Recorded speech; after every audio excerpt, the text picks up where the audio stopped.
other radical groups like the Turtle Island Liberation Front. As the president made clear, recent attacks across the country have highlighted the grave threats posed by these far-left domestic terror groups. These threats are sophisticated, organized campaigns of targeted intimidation, radicalization, threats, and violence designed to silence opposing speech, limit political activity, and direct policy outcomes and prevent the proper functioning of a democratic society. In direct response to the President's order, the Attorney General issued a memo to our offices implementing and mobilizing federal law enforcement to prioritize and counter domestic terrorism and political violence investigations. As a result of those directives, we built this case. Both my office and the FBI have invested substantial resources into investigating and charging these organizations. And if anyone does not believe that members of these groups are organized, sophisticated, and extremely violent, let me tell you about the plot in this case.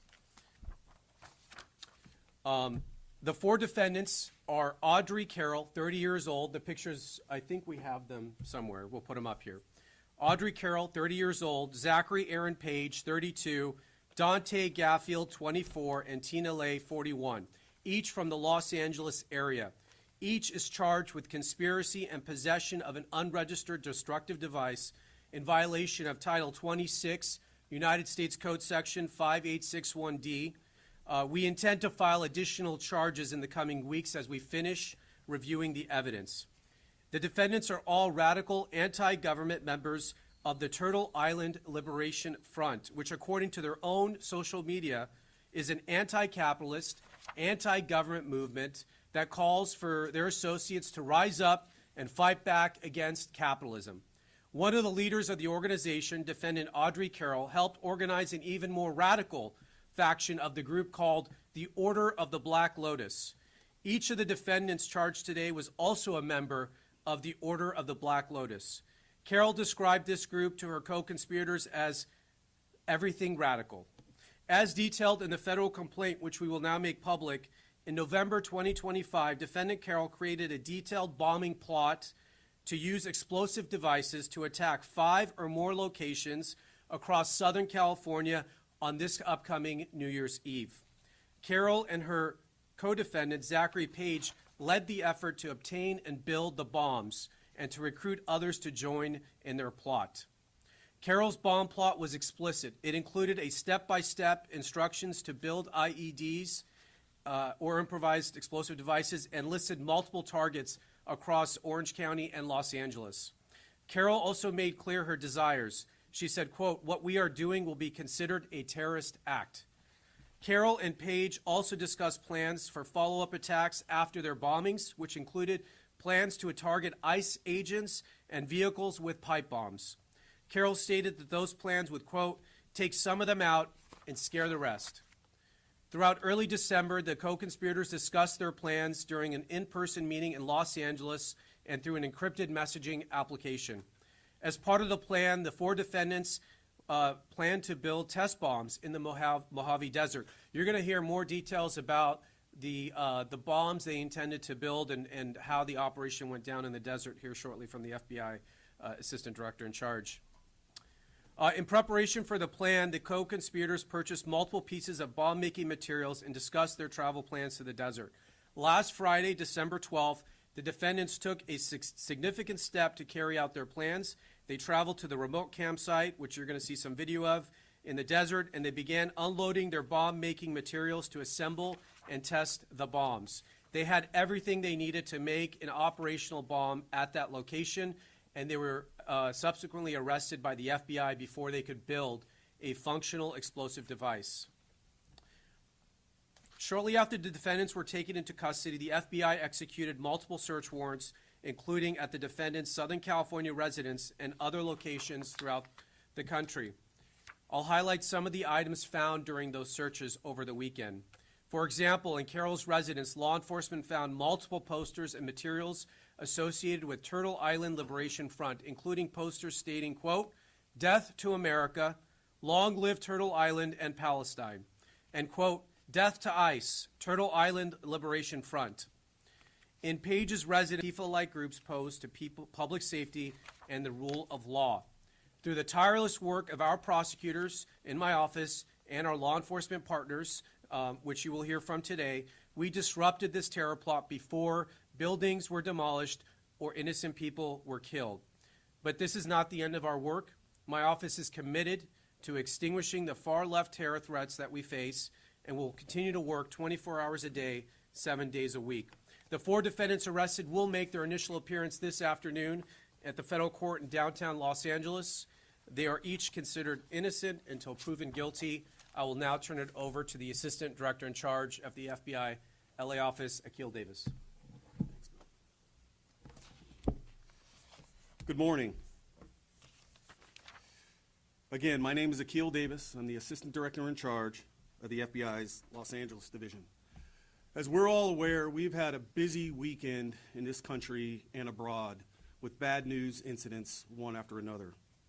Today, we are announcing a major victory in our collective effort to protect the American people. The FBI's Joint Terrorism Task Force intercepted a scheme by members of a violent extremist group we believed determined to detonate explosives at multiple businesses on New Year's Eve. Last Friday, the FBI arrested 4 of those subjects near 29 Palms in San Bernardino County while they planned and rehearsed their attack. The 4 subjects are members of a radical faction of the Turtle Island Liberation Front, TILF, a violent, homegrown anti-government group. The subject arrested envisioned planting backpacks with improvised explosive devices to be detonated at multiple locations in Southern California, targeting U.S. companies. These bombs were to blow up at the same time on midnight this New Year's Eve.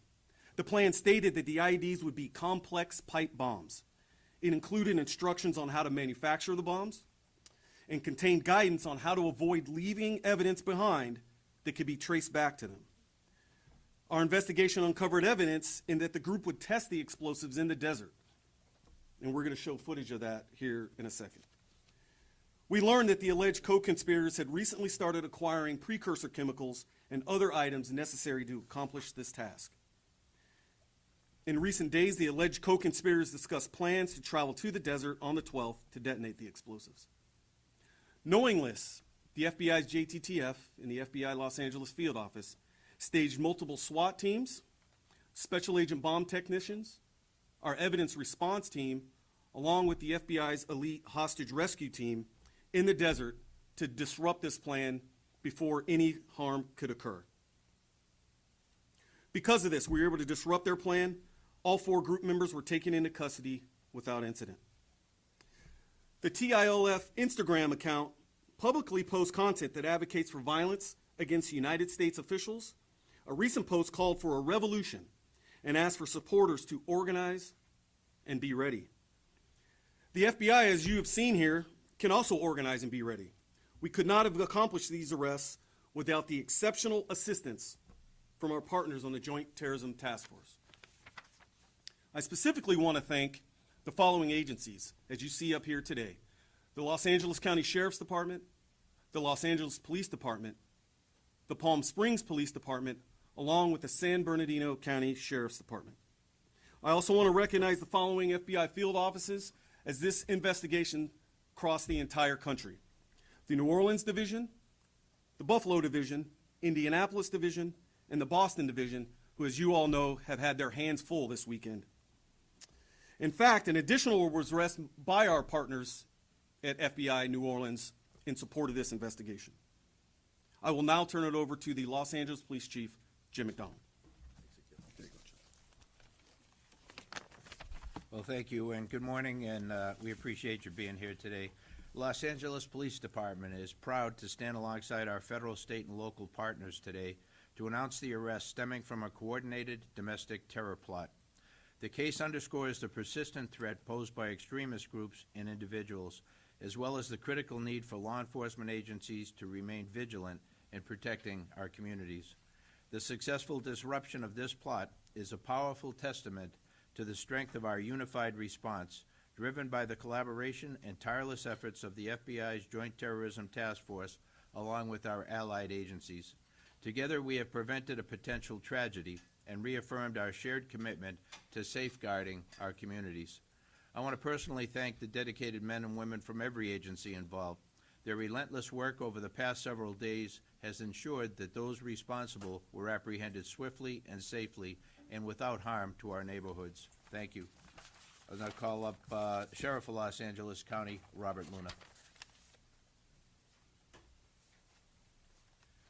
Well, good morning, everybody, and thank you for being here to cover this, what I believe is a very, very important story for our community.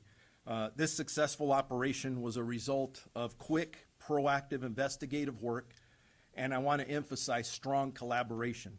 And ADIC Akil Davis mentioned it and gave credit to all the law enforcement here in Southern California. It is better here, it always has been, than anywhere else in the country, and we're very proud to be part of the Joint Terrorism Task Force. For us at the Sheriff's Department, we've been part of it since after 9/11. Their ability to share intelligence across multiple agencies, investigating threats like this one, is second to none anywhere else. The way we coordinate with partner agencies and act quickly was critical to the success of this operation. And like I said before, there's no other area like here in LA County with our partnership that has been here for years with the FBI and LAPD and the other law enforcement agencies around us. Since this threat was uncovered last week, our Sheriff's Task Force officers and intelligence analysts working closely with our law enforcement partners have been working around the clock to verify information, identify targets, and piece together this plot that you've heard described. Their strong investigative efforts, sharp situational awareness, and rapid response ensured that this threat was stopped before it ever had a chance to be carried out. I'm incredibly proud of the professionalism and dedication shown by the men and women who worked tirelessly to bring this threat to an end before it could cause harm to anybody in our community. To our community, I know hearing about these incidents like this can be unsettling, especially in the light of the recent Brown University mass shooting and the Sydney, Australia terrorist attack. But today serves as a powerful reminder that strong collaboration between federal, state, and local law enforcement can prevent violence before it occurs. As we enter the holiday season, a time when families and friends come together across traditions, cultures, and beliefs, this incident is a stark reminder of the importance of vigilance and to be prepared at all times. Vigils whose goal is to divide us, to instill fear, and to target the very diversity that makes our country strong. I want to be very clear, what you see here, this investigative work and the follow-up that's been done shows that they will not succeed. Our community's diversity is our strength, and protecting every member of our community is our primary duty. Whether you are celebrating Christmas, Hanukkah, Kwanzaa, New Year's, or simply gathering with loved ones, you deserve to feel safe.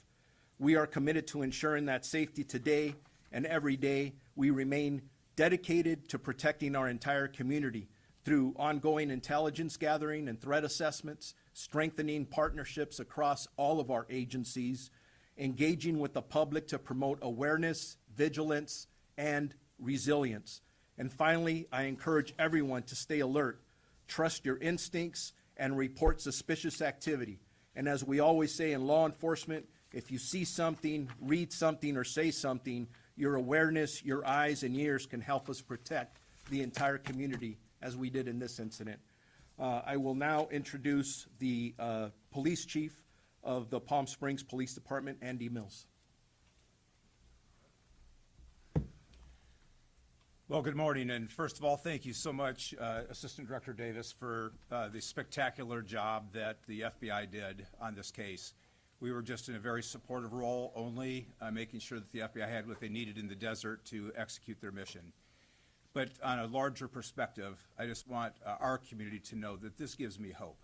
It gives me hope because of the unified effort of all of law enforcement, from the Sheriff's Office to LAPD, San Bernardino Sheriffs, and the FBI, working together to make sure that people like this are removed from the community, so they can be prosecuted by the U.S. Attorney's Office to make sure that all of us can live in peace. And this is what our mission is to make sure that there's hope in all of our communities. So thank you very much for the spectacular job that the A-team showed up and did. Yeah, I just want to reiterate that, obviously, there's some disagreements amongst our agencies over things like immigration enforcement, but when it comes to other areas of law enforcement where it matters to keep the public safe, whether that's protecting the girls on Figueroa Street or the Palm Springs investigation, there is no gap in the cooperation between the federal government and local government, and we do thank the sheriff, the police chiefs for your valuable assistance. It would be very difficult for us to do a lot of what we do without their assistance, so I do want to thank you, each and every one of you. With that, we'll open it up to a few questions. Oh, we're going to play the video. All right, play the video. And this is, the video is, do you want to describe the video? Yeah, I'll describe it to you. So, as I mentioned in my talking points, on December 12th, a group of individuals, again, members of this anti-government group, traveled out to the desert to test their explosive devices. They had precursor chemicals there, and they were going to create these bombs in the desert. What they are starting to do is put their chemicals and wares and the components out on the table there. This footage that you're watching is from our surveillance plane, and then what happened after this is the Los Angeles FBI SWAT team, along with the FBI's hostage rescue team, moved in and arrested all 4 subjects without incident. So now we'll take some questions. Yeah, we're not naming the victim companies, but I'll generally describe them as logistics centers. You can think of like Amazon-type logistics centers, but we're not naming the specific companies at this time. Can you elaborate on the locations? There were at least 5 locations that they intended to target within Orange County and Los Angeles County. Again, we're not giving out the specific sites, but they were willing and wanting to do more if they could recruit more members to their radical efforts there. You mentioned the arrest in New Orleans. Do you think that there are other people involved? And you mentioned some other locations. There are definitely more members to this group. As far as who was specifically involved in this New Year's Eve terror plot, we believe we've arrested all the members who were specifically involved in that particular plot. We did execute search warrants to people who are also part of this group. As we review that evidence, if we determine that there are any other individuals who knew about this or provided any assistance, we will obviously be charging them as well. Person arrested in Louisiana is not directly tied to this incident, but he is a member of this group. And when they executed the search warrant out there, he posed a great threat to the agents. He threatened the agents, and so that's why he's under arrest. Do you believe you thwarted what would have happened on New Year's Eve, or do you think there are others that are still planning to go forward with something? Well, obviously, the FBI has a very robust national security investigators. They look out for domestic terrorism as well as international terrorism. Do you want to talk more about your activities with the Joint Terrorism Task Force? So this investigation is ongoing, as the United States just stated. Members of this group or associates of this group or any collaborators in this group, we are looking at as a result of this investigation. To answer your question, we do believe that we have disrupted this plot for New Year's Eve, but like I said, the investigation is ongoing. As far as we're always looking. We're always looking for other people who might be plotting or doing this. And let this be a warning. If you can avoid being detected by the FBI or the federal government, if you think you're going to be able to design one of these plots, think again. We have very sophisticated, experienced agents, and we will find you, and we will infiltrate you, and we will arrest you, as we did with this group. They didn't see it coming, and each and every one of them is right now in custody. So we're very proud of the work done by the agents. Yes, any other questions? The name Verdun, the operation Verdun, what's the relationship? The name of the operation. Yeah, just the name. It's just a name. Looks like one of the names is missing from the people who were arrested. Are you able to talk about that? Yeah, why is that name off? I think that was a, That information, it's all in the page, which you should have by now. that's Page. Zachary Aaron Page, 32. Okay. Any other questions? Did you want it? Sure. Yeah, go ahead. Good morning, everybody. It's Captain Mike Bland from Media Relations Division. As I discussed earlier with you guys, the chief has agreed to give you an update on the tragedy at the Reiner family home. Just understand this is based on some updates of the tireless work of our investigators from last night and through the night. We're still at the very early stages of this investigation, but again, chief's prepared to answer any questions and give you a brief update. Thank you. Thank you. Thank you, Captain Bland. As he said, the information at this stage is still limited, but I'll share what we can. First of all, our hearts go out to the family and friends of the Reiners' a tragic incident. Yesterday at December 14th, about 3:40 in the afternoon, LAPD responded to a residence, the residence of Rob and Michelle Reiner, located in West Los Angeles Division. At that location, they found two deceased adults, a male and a female. Through the night, working with the coroner's office, they were able to identify them definitively as Rob and Michelle Reiner.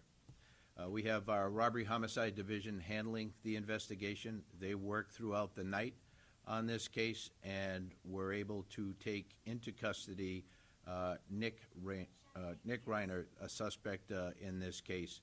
He was subsequently booked for murder and is being held on $4 million bail. Pretty much that's what I can share at this point, but again, a very, very tragic incident. Can you talk about, I know Deputy Hamilton talked about the search warrant and how important that was because of something inside. Can you talk about where that played a role in this and what you guys needed in order to gain access? Yeah, we use search warrants to be able to further our investigation, as you know, on all of these cases. I wouldn't be in a position to talk specifically about what the object of the search warrant was, but it's a critical piece of our investigations to be able to ensure down the road a prosecution. Thank you all very much.